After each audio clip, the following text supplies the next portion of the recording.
Hi, this is Scott Vaughn. This is a lesson in exponentials and logs and integrals that I thought would be good for a Calc 1 class. So what I have here is, suppose a certain resource will last t years at the current rate of consumption r. And if the current rate of consumption increased by b% each year, how long will that resource last? As an example, suppose that with oil reserves, suppose that we had enough oil reserves around the world to last for 100 years at our current rate of consumption, but suppose that we increased our consumption 1% every year. How long would it actually last with that assumption, with that increasing consumption rate? And we could actually turn this around. That was the way that I first originally saw this question, but I thought there would be another interesting way to look at this. Suppose, for example, with something like production, and suppose that we had our current rate of production, let's say something like vaccines. At the current rate of production, it would take a certain number of years to make a certain amount, but suppose that we could increase our production every month. How long would it would take to make that same amount? So it's the same kind of question, but let's take a look at this first. All right, so maybe to start with a picture here, let's imagine that you had some fixed consumption rate R and some fixed period T that if you maintained that consumption rate over that period T, you'd have a picture that would look like this, a constant steady rate of consumption over a period of, let's say it's in years, so T years. So if you think about actually now, we could just to sort of clarify, let's say that this was barrels per year. Nope, I'm spelling barrels right. So and this would be years. This could be years. So let's suppose that it was years. So if you think about what happens when you multiply the rate R times the value T, you're actually multiplying units that are barrels per year times a number of years. And so the point is those cancel, and the resulting unit is barrels. So we could call this value here that represents this area in the graph, we could call that A is the total reserve amount, let's say. And it is equal to the constant, if you had a constant rate R times a period T. Now, of course, the whole idea here is that we don't stay at a constant rate. Suppose that we increased our consumption by some other percentage, by some percentage B each year. So then you'd have another curve that we'd superimpose on top of this that would perhaps look perhaps something like that, right? So now we need to how do you describe that curve? And in fact, what I want to do is I want to stop it a little bit short of, because it would make sense, right? That it would take it would not last as long if you were increasing your consumption, right? So it would probably cut off sooner than the original time. Let's call that time n. And so if I'm going to figure this out, what I need to do is I need to figure out some rate of consumption that is, let's say, indexed by the growth rate. So this is RB over, let's say it's a function of time, like that. So, well, it's an exponentially increasing consumption rate at the rate B%. So let's say that you had initially the rate R, and then if you're going to grow, now we could do this a couple of ways. I think that the simple thing to do here is just to suppose that a good model for every year increasing by 2% or by B% is to say, let's make it continuously compounded, right? So a continuously compounded annual rate of B. You can modify that. Let's just go with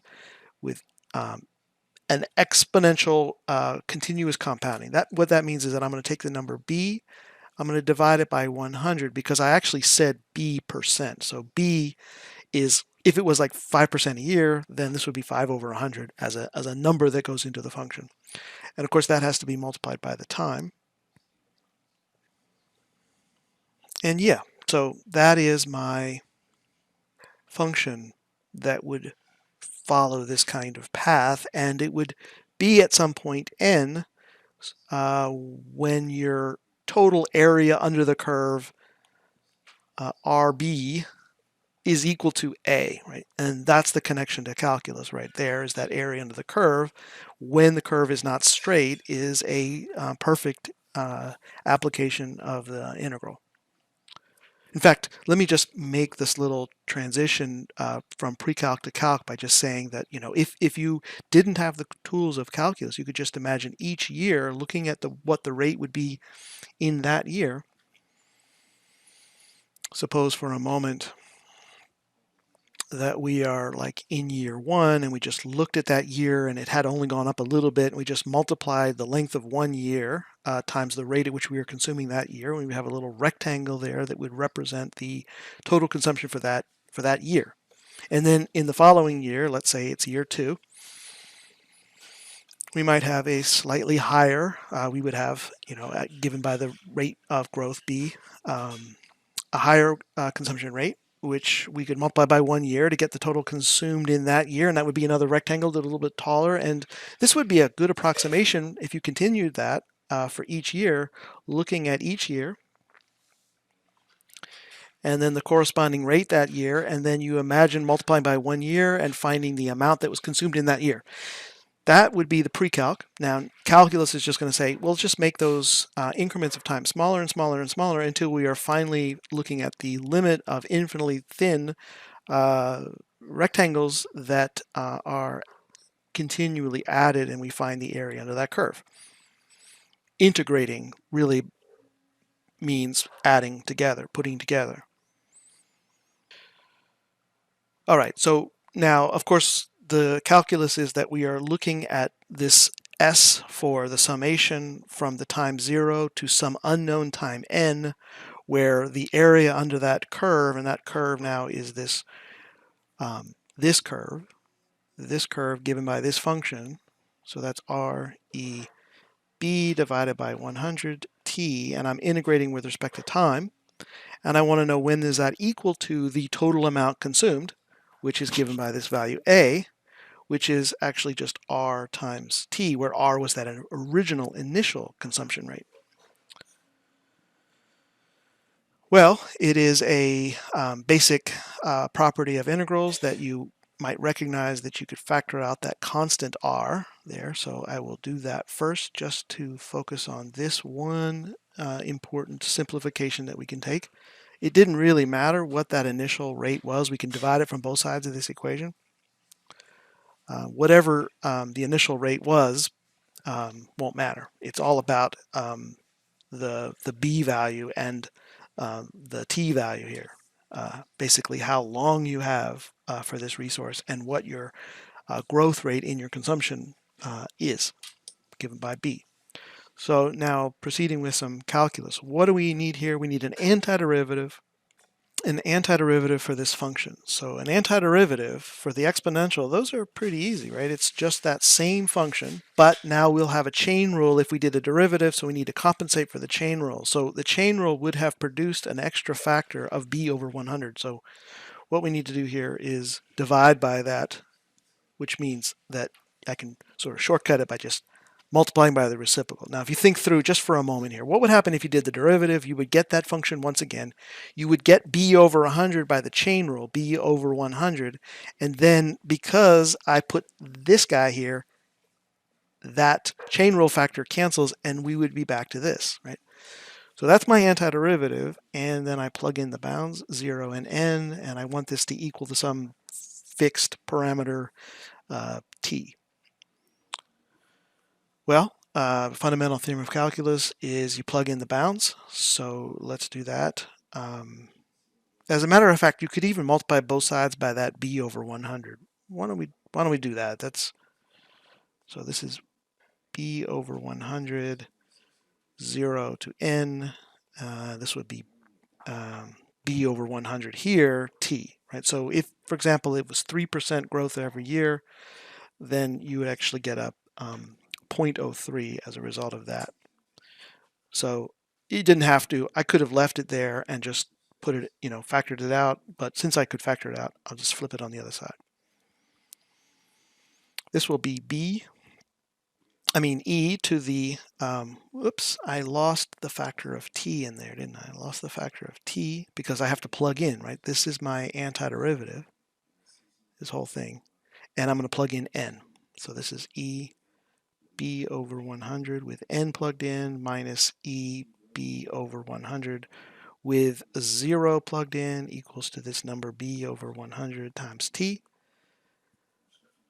So, well, e to the 0, because this is just going to equal 0. So this is e to the 0 and it's equal to 1. So let's simplify one step further. We've got bn over 100 here minus 1 is b over 100 times t.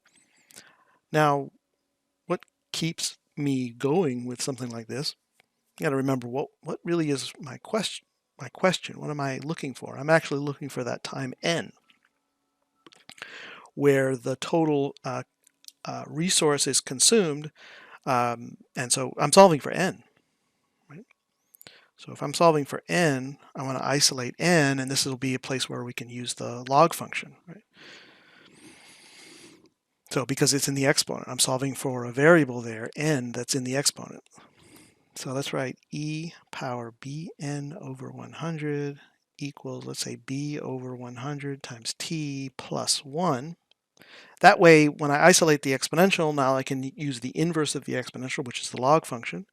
So it's basically taking an ln of both sides. I guess I can write that step too. ln of both sides. ln. Don't put the ln over here. That would just really look uncouth. You're taking the ln of both sides, not multiplying by ln. ln isn't a number, it's a function. I'm taking the ln, and it's because of the inverse of the exponential that these guys cancel on the left-hand side, and you're left with bn over 100 is the ln of this b over 100. Yep, b over 100 times t plus 1. And I'm really almost there. I would say you want to multiply both sides by 100 over b to cancel and isolate the factor n. 100 over b ln b over 100 times t plus 1. Basically, that's my formula, but I think I like writing it this way better. Say b over 100 t plus 1 divided by b over 100. That way we can just say, all right, you just take whatever the growth rate is that's given by b, write it as a decimal. So b was originally, like, if it was 5%, we would say this whole thing represents 0.05. So you write the growth rate times the time, add 1, take an ln, and then just divide by that growth rate. And you've got the number of years, or it could be months or days or seconds. It could be any unit of time, right? I think that I do need to say that whatever unit of time I chose, it doesn't have to be years. It just has to be a consistent unit of time in R as well. I'll just point out that whatever the unit of time is, it has to be the same unit of time used in this consumption or production rate R. All right, let's take a specific example and use this formula that we just derived.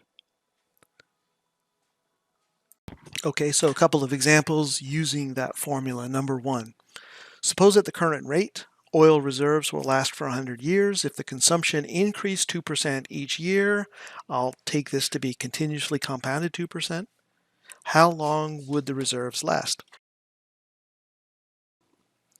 So actually, if I go directly to my formula, that would be ln of, I need to look for basically taking the 2%, converting it to a just pure numerical value without the percent sign, multiply by the time at which the reserve would have lasted without the increasing consumption.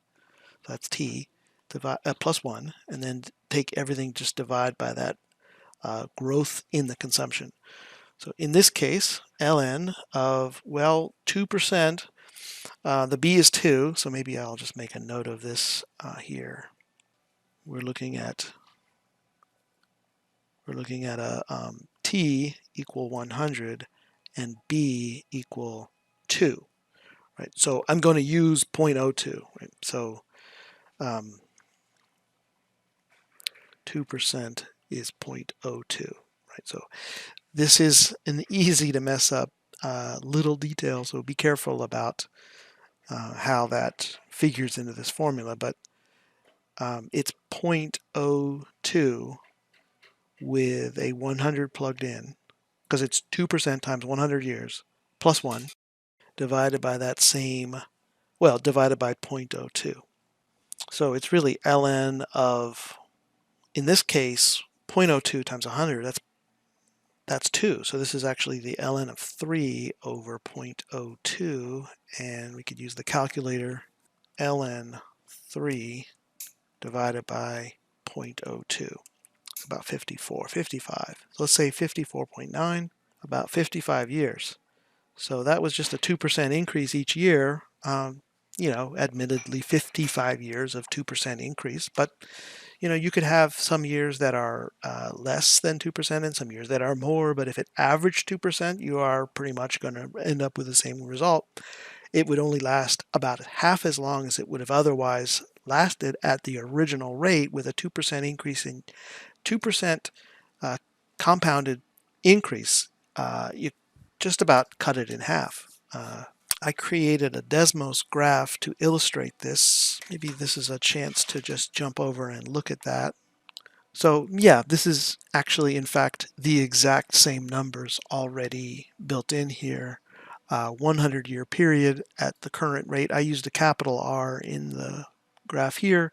Suppose that it increased by 2%, so that traces out this increase, and we're looking for this value n that turned out to be about 55, and that makes these two values the same. R times t, the blue area there is the R times t. That would be essentially the total reserve. I think what's happening is because I set it, now I could have changed this. I just set it at 1 and 100 years. That gives me 100 total for this blue rectangle. And so what we're doing in a pure math sense is just figuring out what value n would produce an area that's shaded in red that exactly matches the area shaded in blue. And so these are not exactly the same, but they're very close. That's because I don't have this exactly at what was the value that we just saw. We just saw 54.9, so maybe if I edge it down just a little bit, 54.9, it might be even closer, 54.9. So yeah, 99.9. Well, that's the idea, right? We're actually, maybe I can show that I can animate this thing as well and look at, well, here's another way to look at it. If we consumed for that entire 100 years at an increasing consumption rate that was 2% larger every year, we're actually going to consume 3 times the original amount. Yep.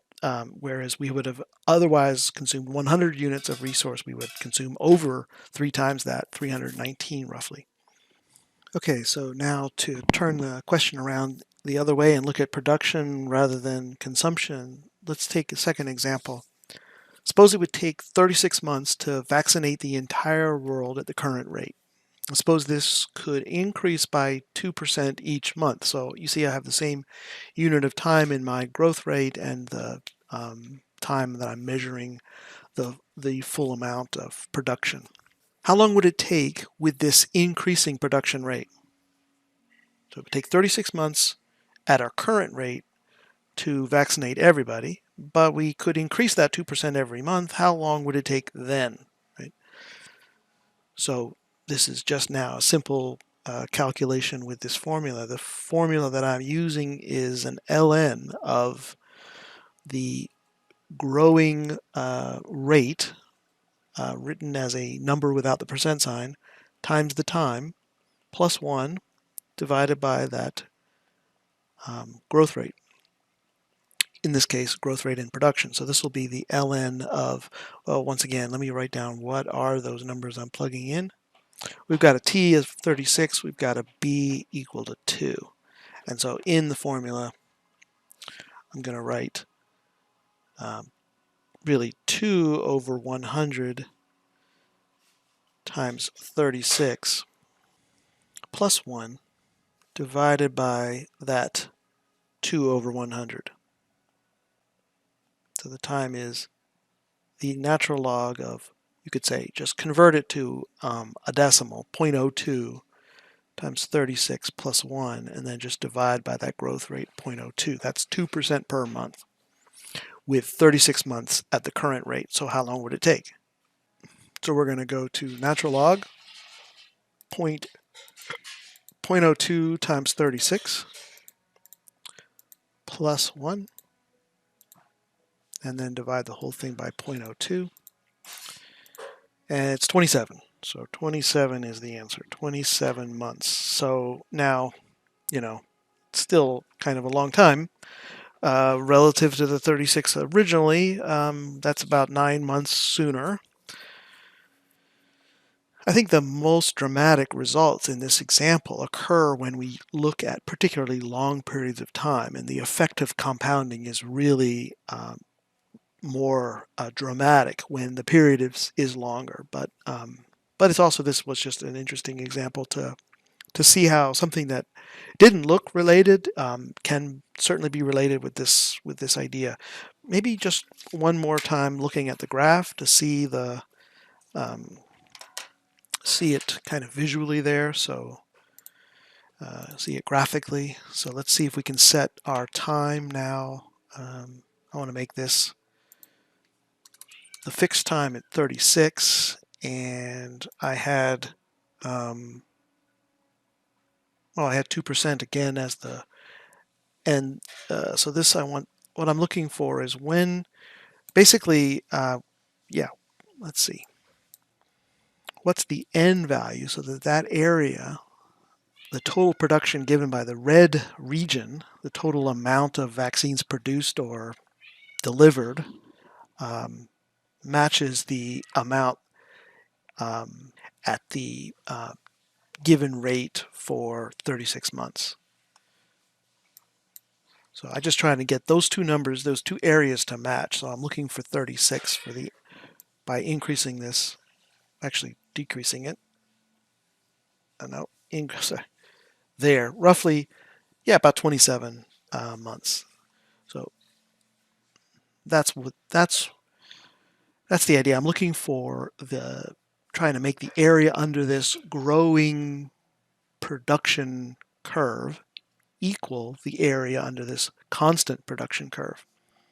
All right, I think that pretty much is what I was trying to achieve with this, and I hope this has been interesting and helpful.